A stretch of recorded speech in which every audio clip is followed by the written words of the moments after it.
Hello, we are live. All right, so day, oh, not day 9. We are on day 10. We are on day 10 of our 12 days of living artists.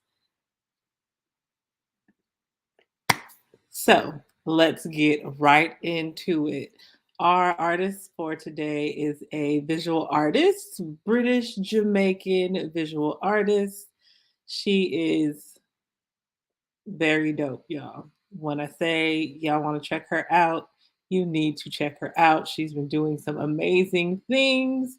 She is a very, very captivating individual. So, we are talking about none other.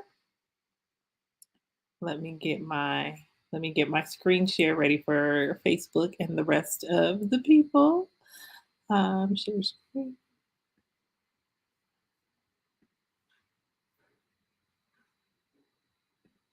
So the artist for today,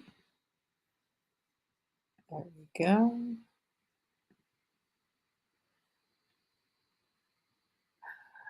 Shantell Martin. Yes, this is our artist of the day. I love, love, love, love what she is doing. Hey, Brittany. So Shantell Martin is an artist who has these black and white drawings, and she really focuses on identity and belonging in her work. Like when you go to her site, it's very big and it's very bold, and it asks three questions. It's like, who are you? Are you you? And there was another one, but it's really about like, who are you? And coming into this whole sense of identity and being who you are and carving out your own path. And I love the message behind her work. So this is somebody who I highly suggest you add to your list of artists. So not only does she paint um on canvas. She does visual storytelling and she has a lot of public art. So she does not limit herself to the canvas. Her work is seen in fashion, it's seen in public spaces, it's seen in dance productions, like in the ballet. Like, yes, her line work is brilliant. And so she is a visual storyteller. She is a visual storyteller, and the way that she puts her puts her black and white drawings together is a very profound exploration of identity.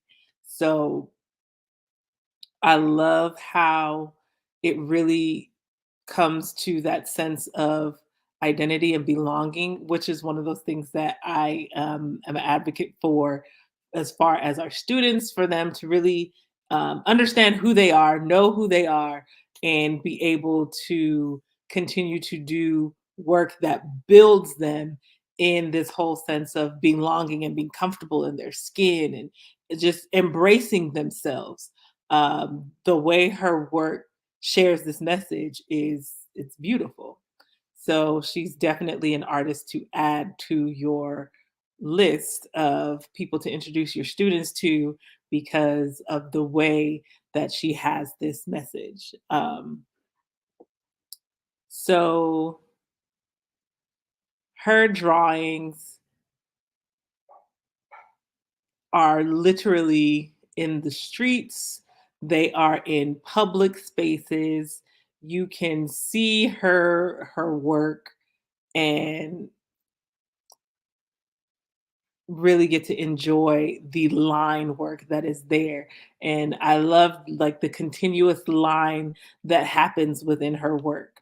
Um, we can look at how her work impacts community and how art is a great way to bring in community identity. So, with her work being in public spaces, now this public space has become um, the art as well, and it reflects the identity of the community. So you can celebrate diversity with this visual symphony of the lines, and even as you see here, there the way that she uses continuous line in her work, it is brilliant, and it that continuous line work brings this whole sense of community and belonging and us all being together and united and having this shared identity.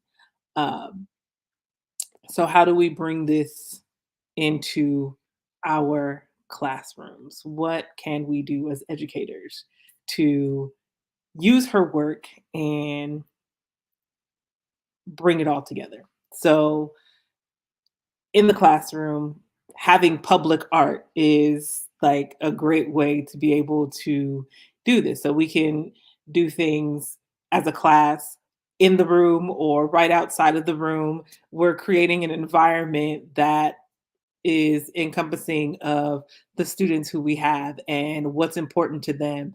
And we're going to create inclusive, culturally rich environments by bringing their artwork into the scene, having them create spaces that showcase what they have made. So, having a community based project where students are exploring their own sense of identity and they can do it with lines, and it doesn't necessarily need to be black and white. You can obviously I like color, so we can throw some color in there as well, but you want to have them explore being able to utilize that style of bringing words and the interplay of like the black and white, or just the contrasting colors, and having things pop out in that way, and approach the space with dialogue, like let the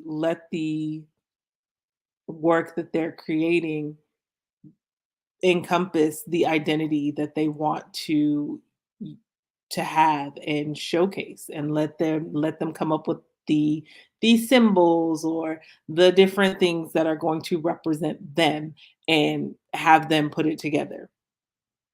I would definitely say have her on your list. Please go check out her work. She is amazing. I love the work that she has put out there. It reminds me of um um what's his name? Uh it's very reminiscent of Keith. uh his name is escaping me right now. But he also has like the movement. I cannot think of his name right now. I'm drawing a major blank. It's okay. But you don't see any images. Oh no. That is not. Hold on, yeah. Okay, so I'm trying to be live in two places. All right, hold on. Let me see if I can see this again. Let me try. Present. Share screen. StreamYard is trying to play me right now. Okay, let's see. Can you see my screen now? Do you see my screen?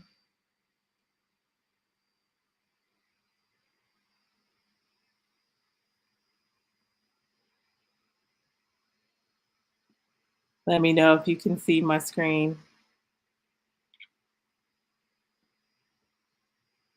Okay, great. Yes, so you can see it now. Awesome.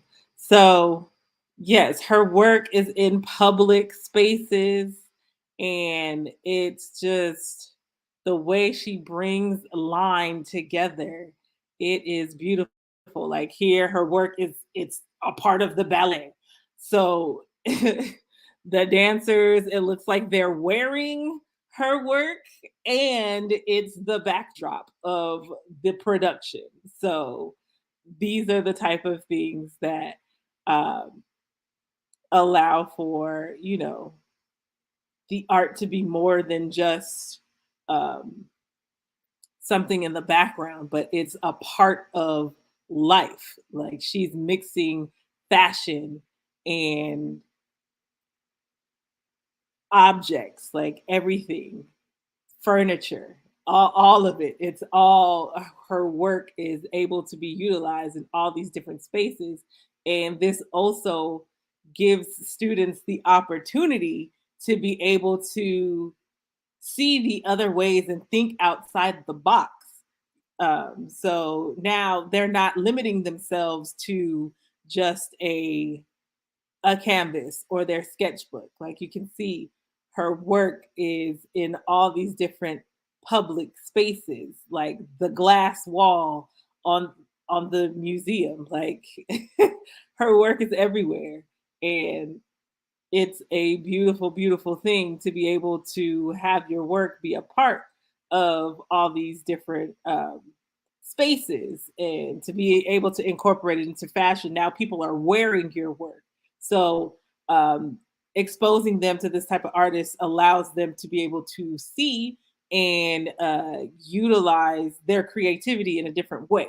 So I love the fact that she's able to do all of these things. And these are ways that we can have students come up with different public art projects where they're um, creating art on the walls in the classroom, maybe, or you could have them, even if you want to have them bring in a shirt or something, and they can have a day where they are creating and they make a have a day where they wear those shirts that they made in class in the same style of her work.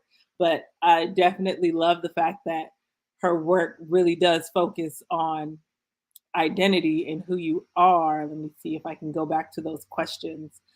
So when you see these questions that are right here on her site, that who are you are you, and are you you? Like the asking someone who they are is very much a something that some people can answer very quickly and others cannot, but really having to take the time to think about who you are and your identity. And this is something that we want to strengthen in our students for them to be able to answer that question and not have to, give in to peer pressure and be moved to do things that they don't necessarily want to do. But,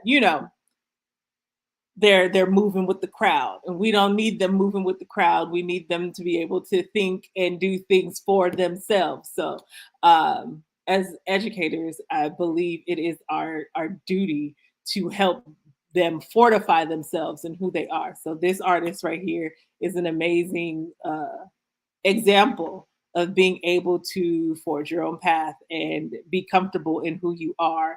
And I think this is something that we definitely want to encourage our students to have intrinsically and have them grow with that. So add her to your Rolodex of a living artist that your students can study and find ways to incorporate her work into your classroom. I will be back tomorrow with another artist for y'all to explore.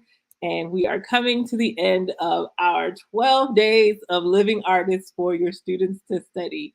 If you have enjoyed this series, please let me know in the comments if this artist is somebody who is new to you. Did I just introduce you to somebody new? Let me know. If you are interested in getting some more one on one help with diversifying your curriculum, giving students the opportunity to explore artists of color, then please do go to the link in my bio on Instagram, and you'll be able to see the signups for the 4-week coaching cohort that I do have coming up for the Reach to Teach program, where we are going to go through relationship building, engagement through arts integration, culturally responsive teaching, and the hard work that it takes for you to continue to show up and do this work for these children. And I would love to see you in the program. I only have space for 10 people because I want it to be intimate and be able to give you the undivided attention that you need. We are literally going through your standards that you are working on, and we are looking at how we can incorporate arts integration into what it is that you are currently teaching so that your students can have an amazing classroom experience and so that you can have an amazing rest of the year. So, if that interests you, please come see me in these virtual streets. And I look forward to working with you. I will be back with another artist for you tomorrow. Have a great, great night.